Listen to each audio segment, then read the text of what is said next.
Winston LaRose of the Jane-Finch Concerned Citizens Organization. I'm its executive director and came to this Jane-Finch area from 1996. Now, we're at the Black Creek Health Center, where we're doing our first in a series of a number of debates. It's the SCARAB Debating Society, and SCARAB with an E attached. And the purpose of this is to be able to bring the grassroots people together to have discourses around any issues in an intellectual plane. But in particular, the first part of our series, the series that we're doing right now, 6 different sessions that will address some of the issues that are local to Jane-Finch that are not being dealt with by the councillors and the persons running for the mayoralty. So we wanted to be able to bring people together to have them express in a relatively free environment where they are empowered to speak up about those issues that matter them most, such as issues with Toronto Community Housing Corporation that affect their residencies and their tenancies. Also, we want to talk about police and the various levels of police oppressiveness that happens, including intrusiveness into community life and running programs. We don't want that, but the people will talk about those things and decide for themselves. Further with that, we talk about such things as welfare. How adequate is that? But tonight's debate in particular is looking at the question of the Jane-Finch and its role within the larger dimension of structural Toronto, the city of Toronto. How beneficial is it, or has it been, for Toronto to have been reorganized into a central governing structure that has taken away all these different peripheral municipalities that we used to have, reducing the number in representation, but also the access to your representative that allow people to talk about the conditions that mattered most to them. As a result of which, we have a council now that went from 106 different representatives to 44, and Councillor Ford thinks that we should be down to 26 or 22.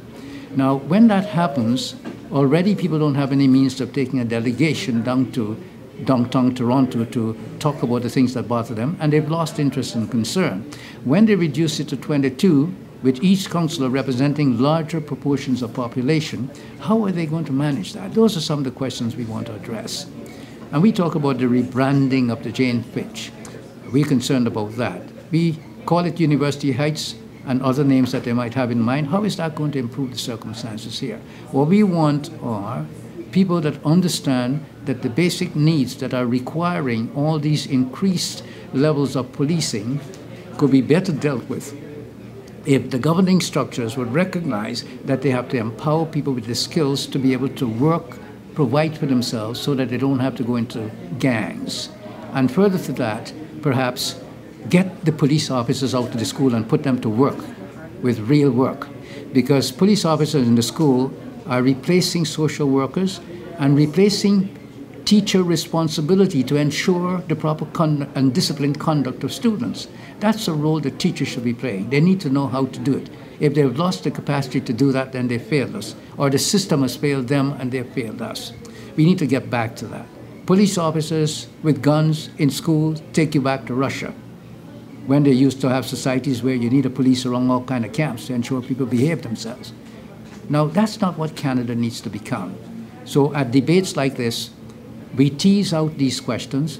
We allow people to become so well informed about what the fundamental rights are in a democratic model of society. And we still have that to some degree, but progressively and gradually it's evolving into a state where governance is by a few with very powerful structures around them, be it police or other institutions, that dictate to the people what is best for them. Is that a good thing? We don't think so.